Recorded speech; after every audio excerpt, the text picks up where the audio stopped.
Everyone, welcome back to the channel. Like most of the student जो भी यहाँ पे अभी आए होंगे वो सारे के सारे नहीं होंगे। सो आपको बताना चाहता हूँ, I have just completed my 10th journey, right? So आप जैसे कि थंबनेल देख के आ चुके होंगे, तो मैं यहाँ पे क्या बताना चाह रहा हूँ। So most of the people यही सोचेंगे कि यार इसने तो जस्ट अभी अपनी 10th की जर्नी कंप्लीट करी है, सो हमें कैसे बता सकते हैं कि हमें क्या क्या करनी चाहिए ना। इसका रिजल्ट आया ना, इसका रिजल्ट अच्छा आने वाला है, लाइक जो मैं एक्सपेक्ट करता हूँ, राइट? सो देखो, इंपॉर्टेंट है ना, मैं मानता हूँ ये कि जिसने एक्सपीरियंस किया रहता है जो भी चीज, वो आपको अच्छे बेटर से बता सकता है। सो मैंने वो सारी चीज एक्सपीरियंस किया, मैं नहीं चाहता कि जो मैंने गलतियां, इस मिस्टेक सब करी है शुरुआती जर्नी में, वो आप लोग भी करें। दैट्स व्हाई इंपॉर्टेंट ये रहेगा कि आप थोड़ा सा लाइक काइंड हो सके, थोड़ी सी वीडियो लंबी हो सके या शॉर्ट हो सके, तो थोड़ा सा इसको देख के चले जाओ।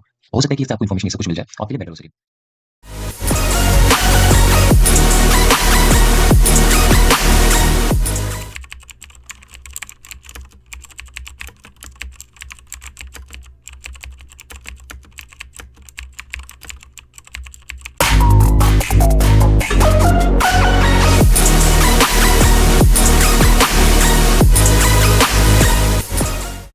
Starting with all the myths that usually cover the student of class 10.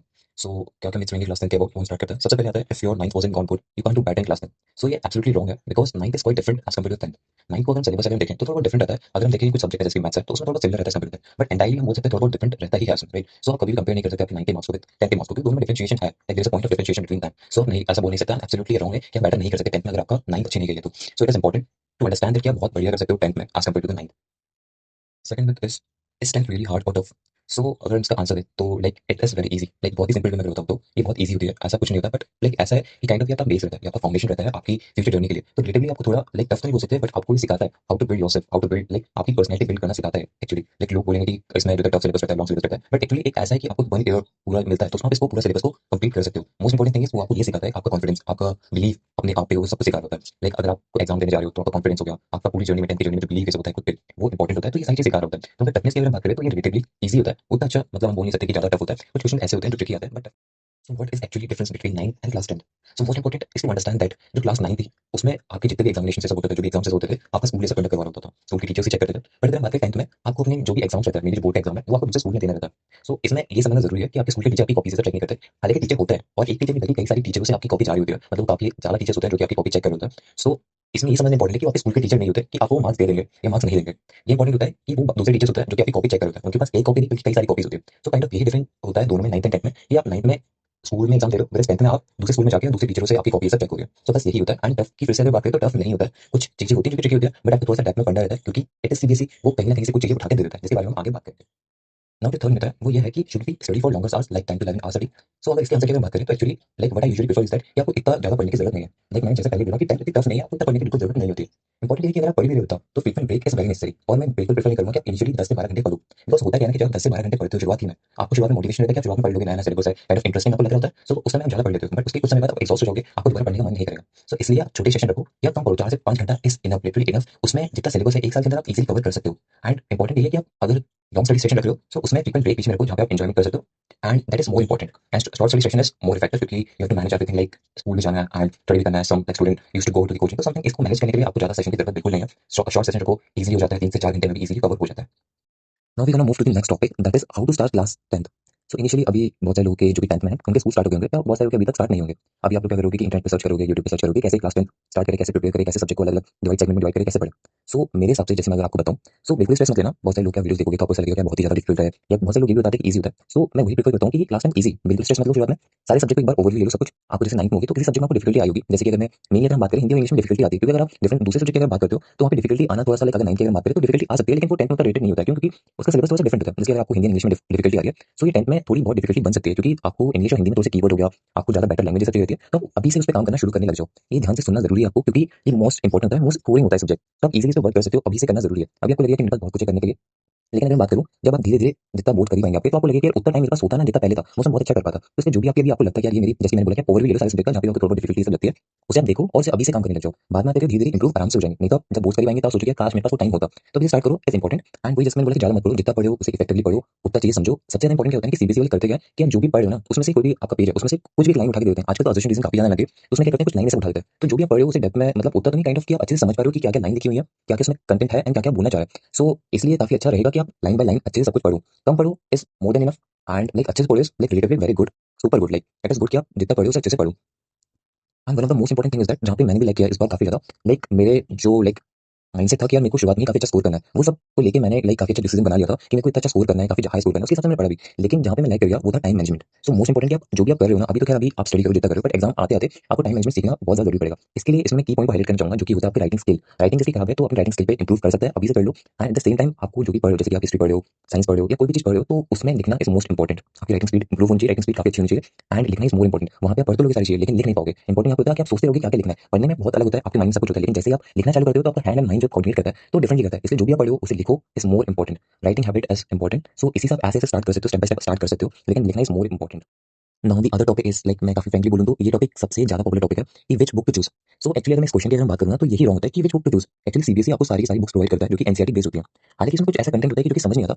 सो वो ठीक है, वो समझ सकते हैं, लेकिन मोस्ट इंपोर्टेंट कि कौन सी बुक चूज करें, तो मैं यहाँ पे बिल्कुल ही मना कर दूंगा कि आप रेफरेंस बुक यूज करो या कोई रिफ्रेशर यूज करो या कोई गाइड यूज करो। कुछ सब्जेक्ट है जिसमें थोड़ा सा कॉम्प्लिकेटेड होता है, उसके लिए मैं आपको रिफ्रेशर बताऊंगा जो कि बहुत ही ज्यादा अच्छे हैं एंड बहुत ही अच्छे वे में समझा देते हैं। बट रिफ्रेशर के ऊपर भागना इस बिल्कुल ही नहीं, लाइक बिल्कुल सही नहीं है उसके पीछे भागना। होता क्या है कि आप अभी स्कूल जाओगे, आप अपने फ्रेंड्स से मिलोगे, लोगों को देखोगे तो उनके पास नई नई रिफ्रेशर्स होंगी, नई नई बुक्स होंगी, अलग अलग डिफरेंट बुक होंगी जो कि एनसीईआरटी से काफी डिफरेंट होंगी। तो आपको भी लगेगा नई बुक्स देख के आपको काफी अच्छा लगेगा, लाइक आपको ऐसा लगेगा कि आप वो बुक्स खरीद लो। लेकिन समझना जरूरी है कि एनसीईआरटी से ही सब कुछ आता है। बुक्स लाइक लेना जरूरी बिल्कुल नहीं है, आप उसमें मनी वेस्ट कर दोगे अपना। एनसीईआरटी को अच्छे से पढ़ो, सब एनसीईआरटी से ही आता है। मैं आपको बताता हूँ कि आपको किस लिए रेफरेंस बुक लेनी चाहिए। इंपॉर्टेंट क्या होता है कि जैसे आप कोई मैथ्स की बुक मतलब मैथ्स पढ़ रहे हो, सो जो एनसीईआरटी में देखते क्वेश्चन है ना वो थोड़े से क्या है कि कम है उसमें, या अच्छे से थोड़े बहुत ऐसे कुछ क्वेश्चन आते हैं मैथ्स में जो कि एनसीईआरटी बुक में नहीं दिए हुए हैं। सो उसके लिए आप अगर आपको जानी है तो आप एनसीईआरटी एग्जाम्पल यूज कर सकते हो। वहां से मैंने देखे इस बार इसमें भी काफी ज्यादा क्वेश्चन आए हैं, राइट। सो आप एनसीईआरटी एग्जाम्पल यूज कर सकते हो। सेकंड एनसीईआरटी के बाद से एनसीईआरटी एग्जाम्पल यूज कर सकते हो, ठीक है। तो आप मैथ्स के लिए एंड साइंस के लिए आप यूज कर सकते हो एनसीईआरटी एग्जाम्पल। रेफरेंस बुक बिल्कुल यूज मत करना, मैं भी बोल रहा हूँ। आपको अपने फ्रेंड्स से सबसे देख के लगेगा कि यार रेफरेंस बुक खरीद लेनी चाहिए, बहुत सारी चीजें हैं उसमें, नए नए क्वेश्चन से सब है, बिल्कुल मत करो। देखो एनसीईआरटी करो सबसे पहले, फिर एनसीईआरटी एग्जाम्पल कर लो। उसके बाद से भी आपके पास बहुत टाइम है, बहुत कुछ कर सकते हो, इतना टेंशन मत लो, एंजॉय करो लाइफ को, आराम से हो जाएगा। देन एनसीईआरटी एग्जाम के बाद से आप क्वेश्चन बैंक ले सकते हो। क्वेश्चन बैंक में क्या होता है कि जैसे ओस वाले सब आते हैं, सो उन क्वेश्चन बैंक में क्या होता है कि टॉपिक वाइज आपको क्वेश्चन ये सब दिए रहता है एंड उसके आंसर ये सब दिए रहते हैं जो कि प्रीवियस ईयर आए हैं, मोस्ट एक्सपेक्टेड है। सब वो ले सकते हो। अगर आपको लगता है कि मेरे को और प्रैक्टिस करनी है तभी लेना, राइट। एंड एनसीईआरटी एग्जाम कर लेना जरूर, वो काफी सही होते हैं, कभी कभी क्वेश्चन आ जाते हैं। इस बार तो जो मेरा सेट है उसमें काफी आए हुए थे, राइट। उसके साथ साथ देखो अभी क्या है कि फ्री रिसोर्सेज काफी प्रेजेंट है, लाइक जो भी हमारी मैराथन हुई थी लास्ट, अभी जो मैथ्स एग्जाम में सारे एग्जाम में जो भी मैराथन हुई थी, तो यूट्यूब में काफी ज्यादा कंटेंट सब है जहाँ पे उनकी क्वेश्चन सब दिए हैं, पीवाईक्यू से दिए, मोस्ट एक्सपेक्टेड क्वेश्चन से दिए। तो जो भी आप चैप्टर कंप्लीट करोगे, जब भी आपका कोई चैप्टर कंप्लीट हो चुका है, सो आप उनकी वो मैराथन एक बार देख लो, उसकी पीडीएफ ले लो, उसमें से क्वेश्चन लगा ले जाओ। अगर नहीं आते हैं तो उसका सॉल्यूशन सब देखो, सो उस पीडीएफ से भी आपका काम चल जाएगा। एनसीईआरटी या एनसीईआरटी एग्जाम्पल या तो वो पीडीएफ लगा लो, वो इजी होता है, राइट। वो इनफ है, इतना काफी इनफ है। ज्यादा रिसोर्सेज के पीछे बिल्कुल मत भागो, सब कुछ हो जाएगा। बहुत ज्यादा इंपॉर्टेंट है, चाहे आपको कोई कुछ भी बोल दे कि ये बुक ले लो वो बुक ले लो, बिल्कुल मत लेना। एनसीईआरटी को सबसे पहले प्रेफर करना। अगर कोई क्वेश्चन ये सब हो, कोई किसी में डाउट हो तो कमेंट में पूछ सकते हो, बिल्कुल फ्रीली आप पूछ सकते हो। सो बस यही बोलूंगा कि एनसीईआरटी को अच्छे से पढ़ो। कुछ क्वेश्चन प्रैक्टिस के लिए जैसे मैंने बोला साइंस में एंड मैथ्स में आपको क्वेश्चन प्रैक्टिस के लिए चाहिए रहेगा कि अभी उस चैप्टर की क्लैरिटी काफी अच्छे से हो जाए। सो आप उसके लिए यूज कर सकते हो, जिसमें मैंने बोला पीडीएफ यूज कर सकते हो यूट्यूब वाली, और या तो क्वेश्चन बैंक से यूज कर सकते हो। NCERT example is totally enough, और कुछ जरूरत बिल्कुल नहीं होती है। Now the next that is the most important topic is notes और नॉट। देखो अभी आप इनिशियल स्टेज में हो, अभी जस्ट आपने 10th एंटर करी है, सो नोट्स बनाना इस बिल्कुल मैं प्रेफर नहीं करूंगा नोट्स बनाने के लिए इनिशियल स्टेज में। देखो होता है ना कि अभी आप स्कूल जाओगे या डिफरेंट प्लेसेस कोचिंग जाओगे तो बहुत सारे बच्चे होंगे जिन्हें किसी के नोट्स लिए होंगे, टॉपर के नोट लिए होंगे, या काफी ज्यादा डेकोरेटेड नोट्स होंगे किसी के पास, और किसी नोट्स से बना लेंगे। तो मैं बिल्कुल नहीं प्रेफर करूंगा कि आप ये सब नोट्स से बनाओ अभी, या किसी के नोट्स लो। देखो दो कैटेगरी में डिवाइड करते हैं इसको कि नोट्स क्यों नहीं लेने किसी के भी, और नोट्स क्यों नहीं बनाने। देखो होता है सबसे पहले अगर हम बात करें क्यों नोट्स नहीं लेने, तो हम किसी भी नोट्स लेते हैं तो सबसे पहली बात हमने खुद नहीं लिखे होते हैं। तो चाहे हम कितना भी डेकोरेटेड लगे, कितना भी अच्छे समझ आ जाए, लेकिन जब तक हम खुद नहीं लिखेंगे ना, तब तक अच्छे से क्लियरली हमें समझ नहीं आएगी, बेटर अंडरस्टैंडिंग नहीं मिलेगी। तो ये सच में ऐसा होता है, तो बिल्कुल प्रेफर मत करना किसी के भी नोट ले लो। मैंने खुद ने काफी ज्यादा नोट्स सब लिए होते हैं और दूसरों के काफी अच्छे नोट काफी ज्यादा इन्फॉर्मेशन के, लेकिन जब तक आप खुद नहीं लिखते और जब तक आप खुद बुक सब नहीं पढ़ते तो आपको समझ नहीं आता कि क्या उसमें इंपॉर्टेंट है और क्या क्या चीजें और बची हुई हैं इसमें। और दूसरी तरफ अगर हम देखें तो अभी क्यों नहीं बनाना चाहिए नोट्स सब। देखो होता क्या है ना कि अभी भी पूरे अच्छे से हमने चीजें पढ़ी नहीं, अभी इनिशियल स्टेज में एक दो बार उसको पढ़ोगे तो और पढ़ोगे तो धीरे धीरे आपको पता चलेगा क्या इंपॉर्टेंट है। एक ही बार में पढ़ने में बिल्कुल समझ नहीं आता, तो एक दो बार जब आप उसका और पढ़ते रहोगे तो आपको समझ आएगा क्या इंपॉर्टेंट है। आप टेस्ट से दोगे तो समझ आएगा कि ये क्वेश्चन आते हैं तो ये इंपॉर्टेंस हो सकता है, तो आप उसमें नोट्स में इंक्लूड कर सकते हो। लेकिन अभी बनाओगे तो आप सारी सारी चीजें जो भी आपको समझ आएंगी कि ये हो सकता है, ये हो सकता है, वो सारी सारी चीजें आप उसमें इंक्लूड कर दोगे। लेकिन बाद में क्या होगा कि आप इसके कारण क्या होगा कि बहुत सारे पेजेस बन जाएंगे नोट्स के।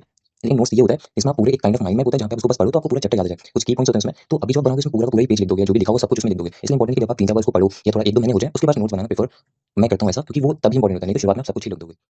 Now the next topic is from where to study. इसे हम दो सेगमेंट में डिवाइड कर सकते हैं, पहला है ऑनलाइन, दूसरा ऑफलाइन। हम दोनों की एडवांटेज एंड डिसएडवांटेज के बारे में बात करेंगे। सबसे पहले बात करते हैं ऑफलाइन के बारे में। सो बहुत सारे स्टूडेंट जो है ऑफलाइन प्रेफर करते हैं, that is good, actually that is good. ये अच्छा है क्योंकि आप अभी शुरुआत में ही मतलब डायरेक्टली आप अभी 10th में आए हो, सो इसमें आपके किसी किसी के बेस स्ट्रांग होंगे, किसी किसी के बेस स्ट्रांग होंगे, तो आप ऑफलाइन कोचिंग जा सकते हो, दैट्स मोस्ट इंपॉर्टेंट। सो अगर इसके एडवांटेज की बात करें सबसे ज्यादा एडवांटेज ये होता है कि आप डायरेक्टली मतलब फेस टू फेस अपने डाउट क्लियर कर सकते हो एंड वहाँ पे आपके डाउट की क्लैरिटी अच्छे से मतलब डाउट अच्छे से क्लियर हो जाता है आपके, एट द सेम टाइम आपको टॉपिक अच्छे से समझ आ जाता है, ठीक है। लेकिन इसी तरफ अगर बात करें इसके डिसएडवांटेज की, तो इसके डिसएडवांटेज है जैसे कि आपको टाइम इसमें काफी ज्यादा लग रहा होता है, जैसे आप स्कूल से आते हो काफी थक जाते हो, उसके बाद आपको ऑफलाइन कोचिंग जाना पड़ता है, हो सकता है आपके घर के पास में हो या दूर हो, इस तरीके से थोड़ा सा टाइम में चले जाता है, ठीक है। तो ये हो गया इसका डिसएडवांटेज, ठीक है। उसके बाद अगर बात करें ऑनलाइन के बारे में, तो ऑनलाइन के एडवांटेज की अगर बात करें तो एडवांटेज में ये आता है कि आपका टाइम काफी बड़ा होता है एंड इसमें क्या होता है अगर ऑफलाइन की अगर बात करें तो ऑफलाइन में थोड़ा सा क्या होता है कि 10th को थोड़ा सा ज्यादा हाइप दी रहती है, तो इसके कारण इसकी फीस काफी ज्यादा होती है। वैसे ऑफलाइन की अगर बात करें ऑफलाइन में थोड़ी सी सॉरी ऑनलाइन की अगर बात करें तो ऑनलाइन में फीस इसकी काफी ज्यादा कम होती है, तो आप ऐसे प्रेफर कर सकते हो।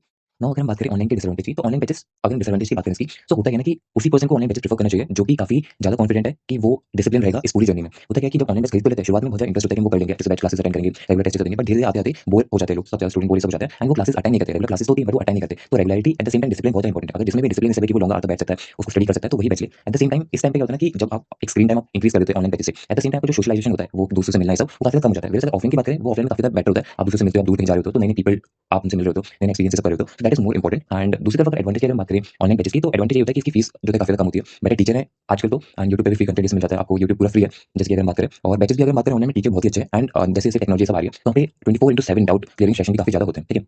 तो आपके डाउट भी धीरे वहाँ पे क्लियर हो जाएंगे। तो लोग प्रेफर कर सकते हैं online as well as offline, दोनों ही अपनी चॉइस से आप देख सकते हो। तो अगर हम बात करें ऑनलाइन में, उसमें थोड़ी ब्रॉड कैटेगरी, जैसे लोगों ने आजकल काफी हाइप में डिवाइड कर दिया है यूट्यूब को भी सेगमेंट्स में, लाइक कौन सा बैचेस लेने, कौन सा प्रेफर है, तो जिससे आपको ज्यादा बेटर लगता है, जिससे आपको बेटर अंडरस्टैंड होती है। सब लोग अलग अलग रहता है कि किसी को किसी समझ आता है, किसी को नहीं आता है, ठीक है। तो अलग अलग बैचेस है काफी सारे। तो आप अभी तो आप जैसे एंटर किया तो आप लाइक एक पर्टिकुलर टॉपिक ले लो, कोई सब्जेक्ट ले लो, डिफरेंट टीचर्स होते हैं यूट्यूब पे, तो आप उनसे समझ सकते हो सारे, जिससे भी आपको बेटर लगे तो उनके कोर्सेज आप खरीद सकते हो, बाय कर सकते हो। एट द सेम टाइम अगर बात करें यहाँ पे लोग जो डिवाइड करते हैं ये लाइक काइंड ऑफ 10 को with PW and next topper, देखो दोनों के टीचर्स बहुत अच्छे हैं, दोनों ही बहुत अच्छा पढ़ाते हैं। मैंने तो दोनों से ही पढ़ा है, ऐसा नहीं कि एक किसी को मैंने लाइक पर्टिकुलरली चूज कर लिया था, मैं दोनों से पढ़ा है, काफी ज्यादा सही लगा बेटा। तो आप भी में से कोई सा भी चूज कर सकते हो, दोनों की फैकल्टी बहुत अच्छी है एंड बेटर ही पढ़ाते हैं, सबसे बढ़िया ही पढ़ाते हैं।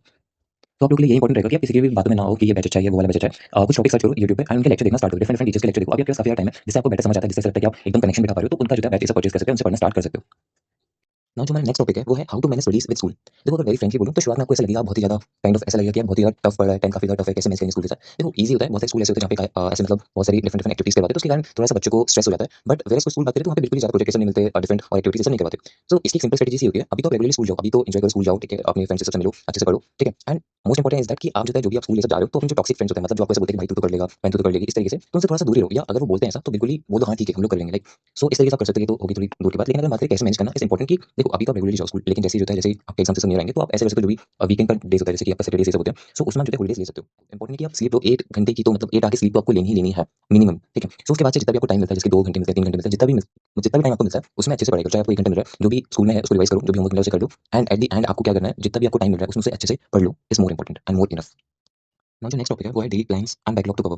देखो अभी शुरुआत में तो आपका मेनली बैकलॉग ये सब नहीं बनेगा। इंपॉर्टेंट क्या रहता है, जो भी आपको टास्क मिलता है डेली में, जो भी आपकी पढ़ाई का काम रहता है वो सब कंप्लीट करो, तो बैकलॉग बनने के कम चांसेस होते हैं। बट धीरे धीरे जैसे सिलेबस आपका आगे बढ़ेगा तो वैसे वैसे आपके बैकलॉग बन सकते हैं। तो उसके बारे में बात करते हैं। पहले आपकी डेली स्ट्रेटेजीज क्या होनी चाहिए, इस तरीके से आपको पढ़ना चाहिए। तो मोस्ट इंपॉर्टेंट है, जैसे कि आपको आपने अभी तक एनालाइज कर लिया होगा, आप करोगे। सो इंपॉर्टेंट है कि जो भी आपके वीक चैप्टर्स हैं उन्हें पहले उठाओ या उन्हें डेली प्रैक्टिस में लेके आओ। हर दिन थोड़ा बहुत टाइम दो, 10 मिनट दे दो या 20 मिनट दे दो। मैं भी बोल रहा हूँ, अगर आप अभी इसको 10 मिनट 20 मिनट आधा घंटा नहीं दोगे, तो एट द एंड आपको यही लगेगा कि काश मैं उस समय 10 मिनट भी दे देता तो इनफ होता। तो इंपॉर्टेंट है अभी से उसका action low, is more important, ठीक है। सो आपको डेली मतलब जैसे कि वीक की अगर बात करें तो 6 दिन पूरे आपको जो भी आपने पढ़ा है, जितना मतलब जो भी आपको डेली टास्क मिलता है वो कंप्लीट करो, पढ़ो जितना भी चाहिए। एट द 7 डे पे एंजॉय करो, लेकिन उसके साथ साथ जो आपने पूरे के 6 दिनों में जो भी पढ़ा है उसको रिवाइज करने के लिए वो जो 7वां दिन है उस दिन आप वो सारी चीजें रिवाइज कर सकते हो। तो इंपॉर्टेंट ये है कि आपने जो पूरे 6 दिन पढ़ा उसमें से जो भी इंपॉर्टेंट चीज रहेगी, या जो आपको ऐसा लग रहा है कि मैं भूल जाऊंगा, बाद में याद नहीं रख पाऊंगा, तो 7 डे में जो 7वां दिन रहेगा उस दिन आपको वो रिवाइज करना है पूरा का पूरा, जितना हो सके उसको अच्छे से रिवाइज करो। और जो चीजें बच जाती है उसे नेक्स्ट डे आप उसे कैरी ऑन कर सकते हो, या तो जो आने वाला जो 7 डे होगा नेक्स्ट वीक का उसे आप कर सकते हो। इंपॉर्टेंट क्या रहता है, जैसे आपको लगता है कुछ ऐसे डिफिकल्ट टॉपिक है जो रिमेंबर करने में मुश्किल रहेगा, उसे जैसे आपने एक दिन पढ़ा तो नेक्स्ट डे सुबह आप उसे रिवाइज कर सकते हो। तो उससे क्या होगा, धीरे धीरे थोड़ा सा मतलब 10 मिनट ले लो और उसको रिवाइज कर लो, तो उससे वो आपके माइंड में फिट हो जाएगा।